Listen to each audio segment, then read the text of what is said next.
Reactive training systems. After seeing some other lifters trying it, I've recently given a shot to true maximal isometrics in the bench press. And the way that I'll do that is I'll set up a bench press with the bar sitting on rack pins. And then I'll have a second set of rack pins positioned over the bar that will stop the bar at my weak range of motion. So the idea is that I'll kind of wiggle underneath it, get set up, and I'll push the bar into those rack pins. And I'll maintain a maximal isometric contraction for 5 seconds. Now, when I've done this in the past, I've done 4 sets of 5 seconds with a maximal push. It seems to be effective. I need to do some more experimentation with it for myself and then obviously for other people. But so far, I like it. It's useful. It doesn't have a really extensive time component to it. 4 sets of 5 seconds and you're basically done. So it fits in well with the rest of your training. And it should be part of an integrated and larger scale training program.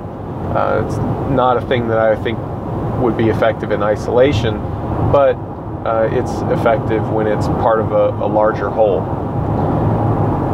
So the reason that I opted for 4 sets is because each set is a maximum contraction. Each set is a 10 RPE. Each set is as hard as you can push into those pins. So 4 sets of a maximum contraction like that is usually plenty in terms of a stress response and stress management. And in my experience, that bore out more or less. Now 5 seconds isn't, a terribly long amount of time, so it's not like it was a huge volume and you didn't really get the physiological response that you would from, say, a bout of really high volume work. But it did mirror what you would feel on, say if you had done 4 heavy singles. So I think the 4 sets prescription is apt, and it's something that I would more or less recommend.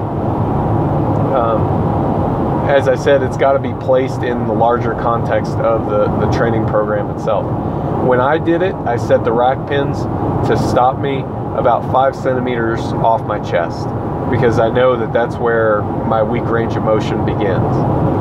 For you, you may need to position those rack pins a bit differently so that it's positioned for your individual weakness. And keep in mind that your weakness is not where the bar is slowest, it's where it slows down the most. So it's not the sticking point, it's some region below the sticking point, it's where you lose velocity the fastest, where it decelerates the most. So that's where your weak range of motion is, and that's where I would recommend that you spend most of your time. Most people in the raw bench press, that's going to be somewhere near the bottom of the lift. Usually 2 to 5 centimeters off the chest is what I see most of the time.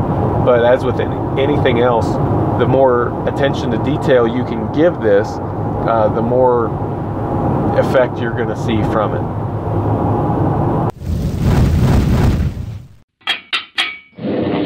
Reactive training systems.